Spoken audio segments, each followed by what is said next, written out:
Are y'all ready for more of this bullshit? Okay, so we're on part five. We're on part five. Again, I'm going to try and keep these in like 10 to 15-minute increments because he obsessed about me for so long on a Friday night when he should have been spending time with his wife and his baby girl. But instead, I was all that was on his mind that night. Okay, so to preempt this, I've already like disproven a lot of his lies about me. I have witnesses. I mean, he's very shifty. He can't get his story straight, um, and he keeps going back and forth. He's waffling because he can't get his story straight.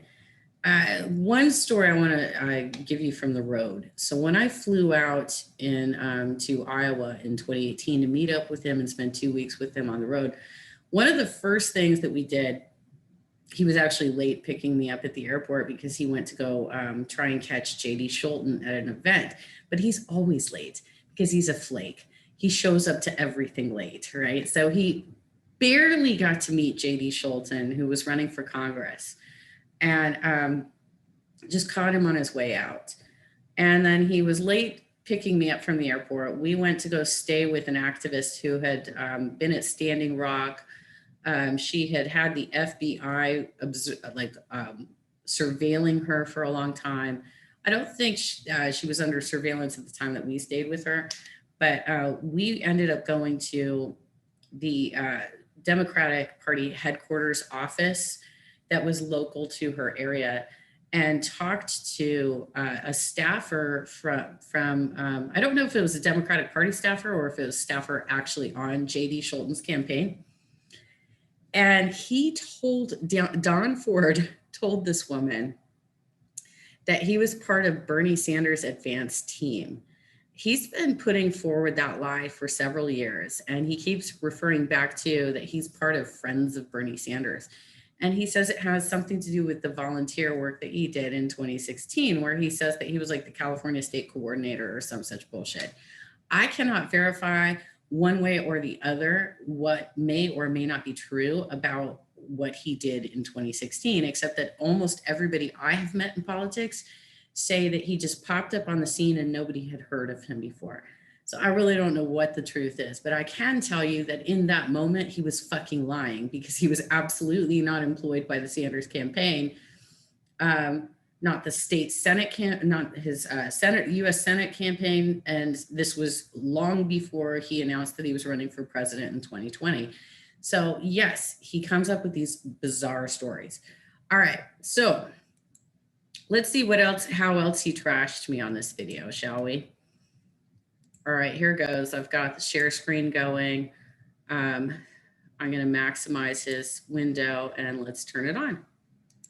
I'm drawing issue on that one precise point. They're trying to paint me in the wrong. And it's a real backtrack from when, she was trying to say all this crazy stuff was going on, which she was just saying like 2 days ago. So it is, someone needs to call Robert and tell him to get his shit together. I assume he's probably watching this because, Jenna's probably stalking me again. She stalks everything else I do, so probably my 6 viewers are probably all her people talking about how much they hate me in a secret chat. By the way, we still have some mutuals, some of our inner circle mutuals even, who have contacted me and told me that they were proud that I was not responding to the things that he was trying to drop to trigger me. So apparently he's been writing things for a couple of years now to try and get my attention and try and get a response from me. And I have not seen them because I don't pay that close attention to his wall unless somebody brings it to my attention. But this motherfucker stalks my social media like crazy. And he seems to get more irritated and agitated when I do privacy sweeps and hide pictures that he kind of likes, right?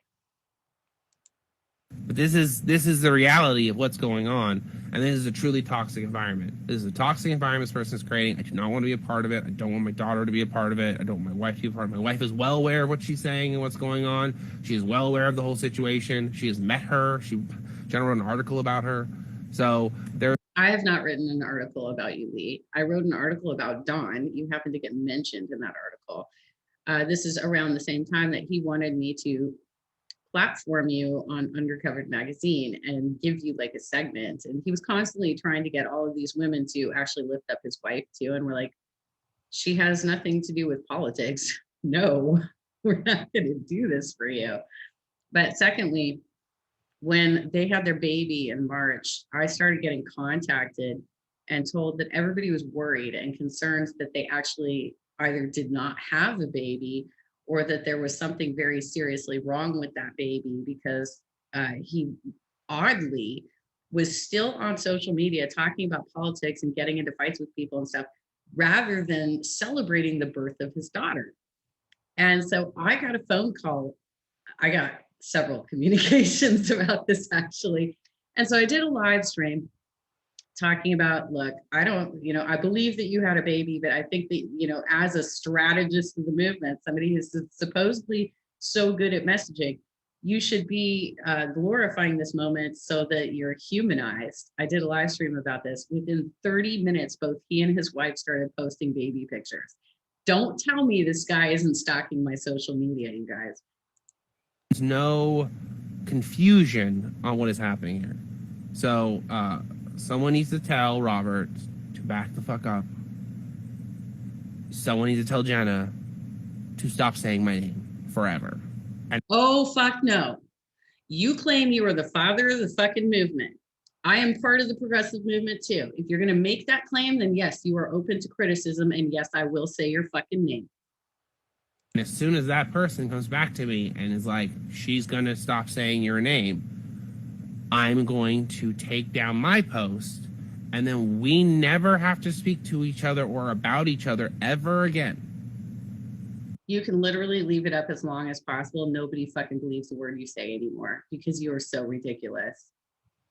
And that's the best solution, because if she's saying that this didn't happen, great. Stop talking about me then. Because the only reason she has to continue talking about me is if I did do this, if she is a victim and she needs justice. Because if she was a victim and she needed justice, then she should keep going. That would make sense. But continuing to go while denying that she said it happened, which means she's denying that it happened, thank God, then that means that she needs to stop.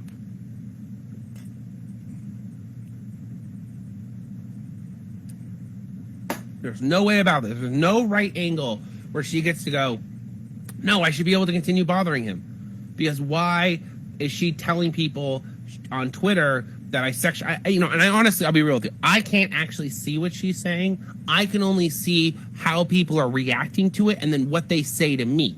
And then how the hell do you know what I'm saying? You don't know what I'm saying then. So you're making assumptions about what I'm saying? Because I have not made any claims against you. Okay? So you're making assumptions about what I'm saying.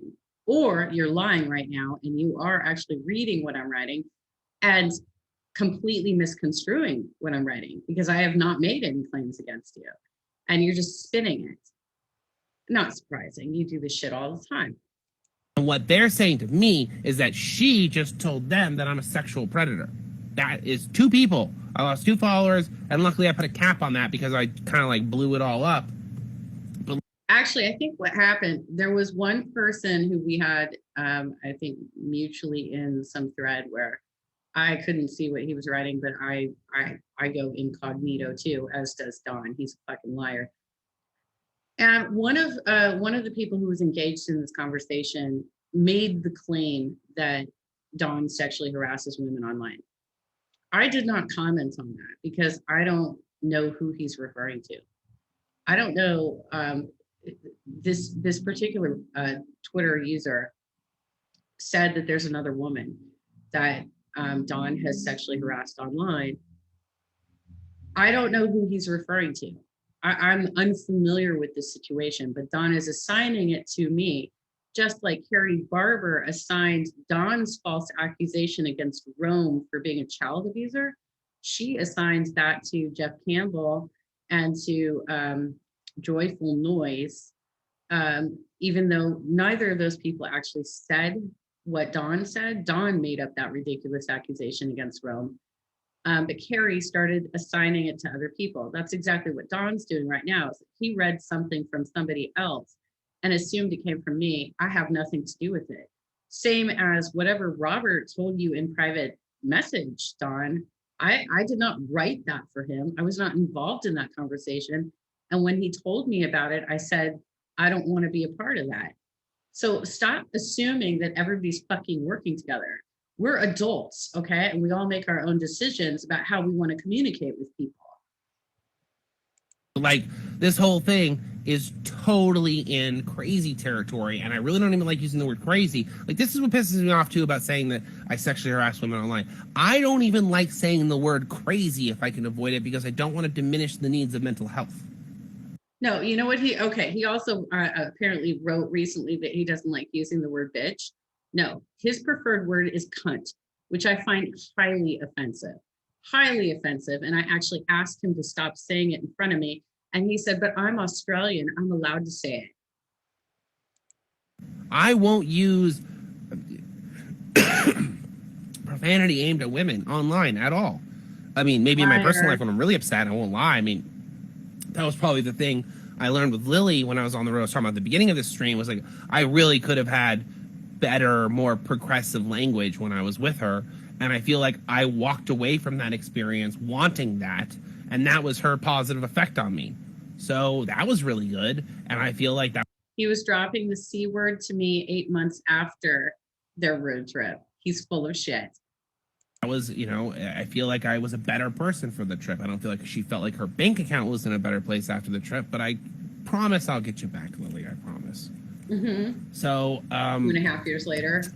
So that's the kind of, that's the shit show. I mean, that's the whole thing. I mean, it's a matter of, you know, I don't even want to talk about what happened on the trip, because I don't want to like really get into all the annoying things that happen. I don't want to create these whataboutisms and whodunits and all these complicated argument points where you're like digging into them forever, and then people are arguing over tiny little minutia. The basic thing is she's slandering me on Twitter to strangers as a sexual harasser. That is happening. So she can say that she's denying the video exists, but you can't deny that she is online convincing strangers that I am a sexual predator. No, I'm not. I'm not, Don. I'm not actually doing that at all. What I'm telling them is the truth, that you cheat on your wife when you're on the road.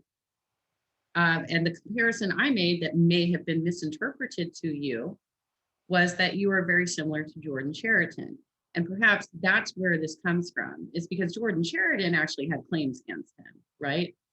And your excuse for defending Jordan Sheridan is that he was basically just, you know, fucking his way through the movement and having fun. And that is what I was discussing right before you decided to come after me with these false allegations. As I discussed in a chat thread, that you are very similar and that you just want to fuck your way through the movement too and have fun when you're on the road. I did not call you a sexual harasser or offender or anything else. But here you are with your dumbass look on your face with a shifty fucking live stream where it's very clear that you're lying because you keep going back and forth on your story. All right, let's go. So I don't see how I'm in the wrong here.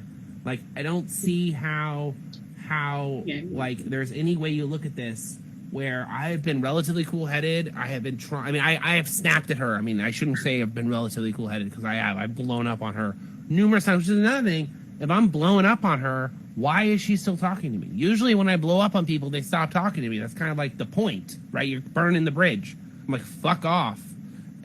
As I said, he claims he is the father of the movement. If you were claiming to be the father of the movement, and we have several mutuals, then there is going to be times when we should actually communicate, that we should actually come together and like work on the same stuff and be on the same page. Okay, so if I'm giving you a heads up that your messaging is not being perceived well, that people are making fun of you because you're claiming you're the father of Medicare for all, and I'm giving you a heads up that you need to reframe your messaging. Your response should not be a fucking smear campaign against me. And that person still keeps going. So am I okay? You know, yeah, I mean, I'm okay. I really don't enjoy the idea that they're threatening my mother and my wife. It's not going to make Threatening the living family. anywhere very easy. It's not going to make anyone feel very safe. Like, it doesn't seem like it should be socially acceptable to violate a person's home like that, or another person's home, or whoever's home it is. Not to mention him trying to shame me for things that have gone wrong. I mean, that was really the really despicable part. I don't know if you caught that, but it wasn't just that he, did this doxing.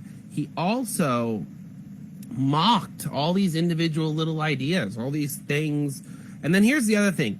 There's this thing in Los Angeles. These guys are fucking idiots. They're really dumb motherfuckers. And that's my motherfucker for the day. Mm-hmm. But basically,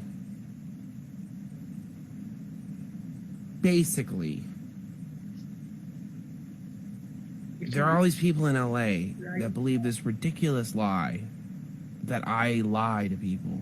They believe this ridiculous that I have to tell people I've done amazing things to be more important. I'm like, but I just did the amazing thing. I'm going to teach you how to do the amazing thing again. And they're like, oh, no, you're just trying to be important. I'm like, no, I don't want to be important. I want to teach you how to be important. That's what I don't understand about it. The whole point of this is to train people. So the goal at no point is for me to be like the star of the show. That's exactly what I've been trying to avoid. I've been trying to avoid that. I still tell strangers on the internet to go fuck themselves. So I can't be, like people are like, oh, this person's the face of the movement. And I'm like, am I? Like, I don't think I am. I don't. Oh my God, he literally writes that he is.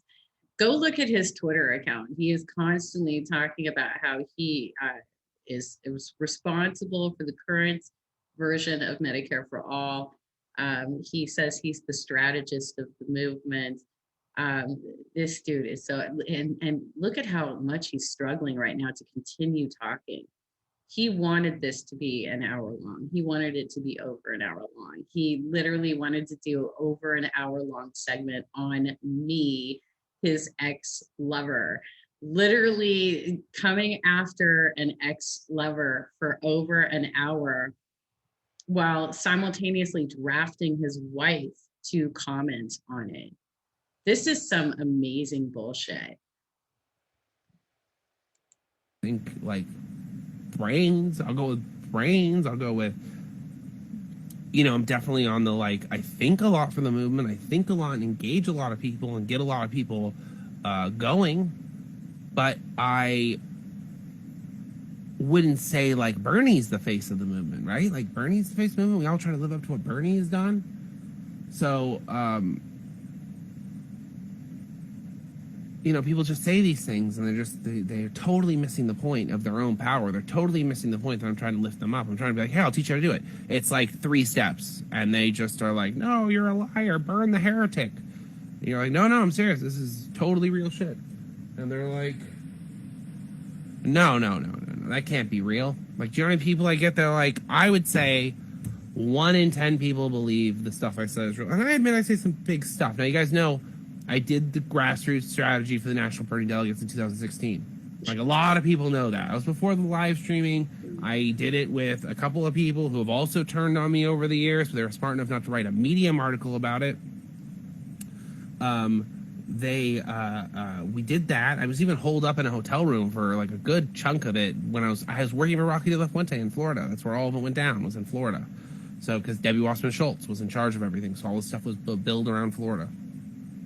So, and then we went on the road for 3 months, 3 months, because I was on the road 2 before that, then 3 for the documentary, which has not been released because Trump won, and I can't release a documentary about how we made Trump win, which we did, by the way, heads up. We made Trump win until we unseated Trump, which we've now unseated Trump, and then now we need to unseat Joe Biden and with another Democrat who is more progressive, cough, cough, Rashida Tlaib, and continue to push on our progressive agenda, which is a much happier end of this documentary. And so I've been trying to pull, Northeast Coast. Anyway, so By the way, the photographer that he took on the road with him, her name's Rachel. We stayed with her in Austin. He told me straight up when we went to her house that she was another person that he slept with on the road. Okay. Can't even with this guy. So we came home in January 2017.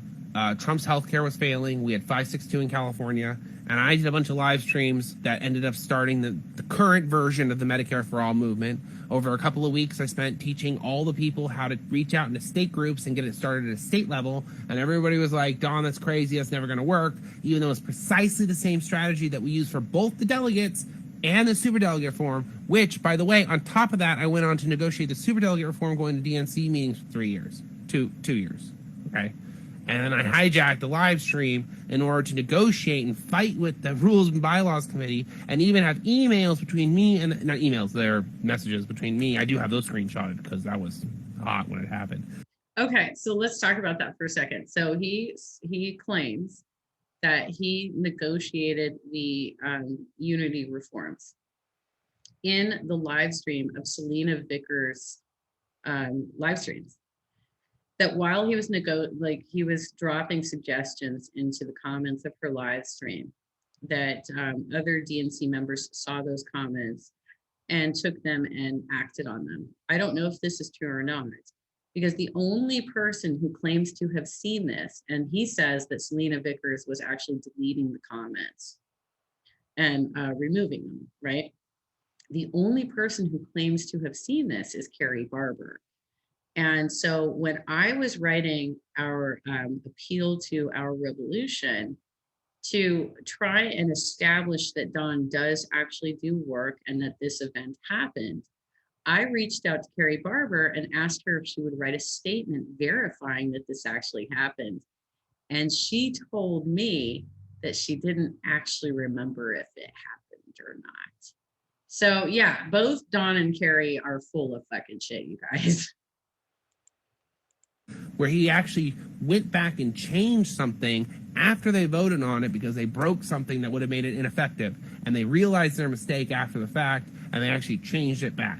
Okay, so that also happened. And then AOC personally asked me to do her strategy in December of 2017 at Tanya Singh's New York burner meet and greet. I was on my way to a wedding. I stopped in. Now, she didn't know I'd already been watching her.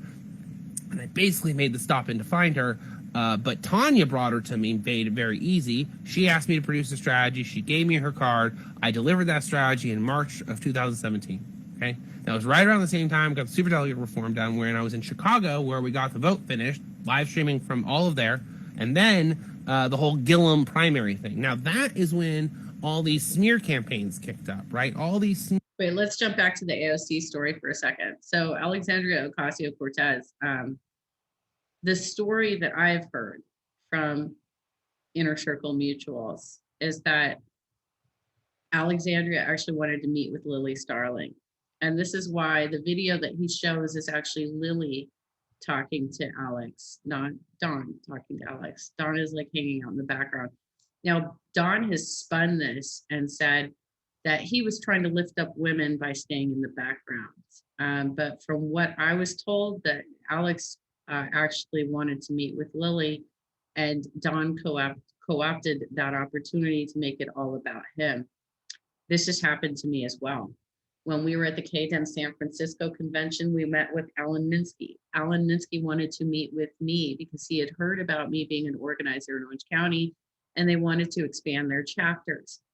So he and I are having a conversation, and Dawn literally sat down and co-opted the conversation and started making it all about him. This shit happens all the time. This guy has no fucking boundaries, and he just, it's all about him. He's just such a very self-centered individual that he can't let women rise up. He needs to like step on us constantly. Your campaign started up because Nico House and Canova decided they wanted to break off because they thought they had access to Canova's fundraising, not realizing, because I hadn't told anyone yet, that I had done all of Canova's fundraising in line with the Bernie fundraising that I did as part of the delegate process. Not to mention that Canova was basically plucked from obscurity as part of our convention strategy. I literally found a page where he was considering trying to run, and I brought it into the movement and had everyone fill it out. And then as soon as he decided to run, which was on my birthday, by the way, it was January 8th or January 7th. It's like one of those days, which I probably, it's my birthday. Anyways, one of the stories that went on to slip his fundraising into the normal fundraising, and we gave him more money than any congressional candidate had seen up to that point. I mean, Okay, he did not pluck him out of obscurity. Tim Canova was actually part of the Democratic Party of Orange County. He used to teach, he was a professor of, I think, law at Chapman University here in Orange County. And he used to be the alternate to Dr. David Sunneburn to the state part, I think Central Committee or the state party or something. He was his alternate.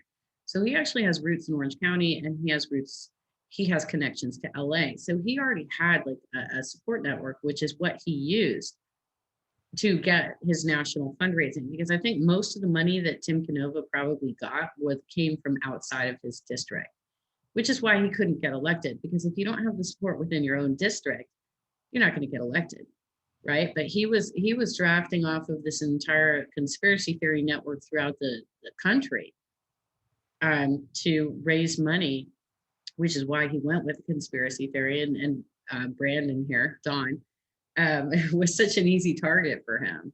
Really easy target, because he's so Hollywood. He's so Hollywood, and he just keeps embellishing and making up all these stories about people. And he has anger management issues, and it's easy to get a rise out of him. I mean, he's just he needs some serious therapy. He needs to like learn how to manage his emotions, because he spills himself out all over social media and makes a complete fool of himself, to the point where his inner circle people don't even want to be publicly associated with him anymore. Like, I know his inner circle people, and they don't want to be publicly associated with him anymore. I mean, they'd seen more, but you know, at that point, it was a lot of money for a progressive campaign. And so this all happened. This is all in the documentary. And I know I could save a lot of time by just releasing the documentary. That would probably make this a lot easier. But it's not a finished project yet. And so I haven't even had time. Like, as you can see, I got my new computer going. I still need a new graphics card because this is only a 1660. It's kind of a joke. But there's a graphics card shortage right now, and I'm not paying aftermarket prices. You know, we're getting all this stuff together and getting these things in line. And as soon as I started promoting on social media, all these trolls came out of nowhere and started saying the same tired ass, boring things possible. They say I'm a grifter, except I haven't taken a donation in over a year. Even though I do have a Patreon for like $14 or something, I haven't asked for a donation in probably a year. You guys ready for the fundraising pitch? That I can think of, at least. I am, by the way, going to be starting my Patreon. Normally, these videos are going to go behind a Patreon, but I'm doing a pay what you want thing. So it's going to be $1 for everyone, or you can pay more, but you'll get the same access. And the idea is to prevent brigading. I'm probably going to do a bunch of them for free for my, the people that regularly watch my streams, the 10 people who are consistently here, who comment, and I see you talk and things like that. I'll probably give free access to you guys just so that we can start having a presence. The idea is that we do these live streams, and we turn them into conversations where people are asking what's going on. We come up with plans, and out of these plans come the more static live streams where either I'll replay this or I will have a new live stream where I just talk about all the things we discussed while we were in this conversation. And that'll kind of incentivize people to get into the Patreon, because it's a whole community thing. And I do feel like, the whole point of this movement is that there's no one person who has all the answers. There's no one person who knows everything. We have to work with each other. We have to continue to boost one another. If we don't engage each other horizontally and vertically while we're... Okay, we're going to take a break here. There's still let's see, there's 28 minutes left to this video. It's still, he goes on for fucking ever. On top of it, it's absolutely laughable that he calls himself inclusive and that he likes to boost people. This guy tears people down on the internet every single fucking day.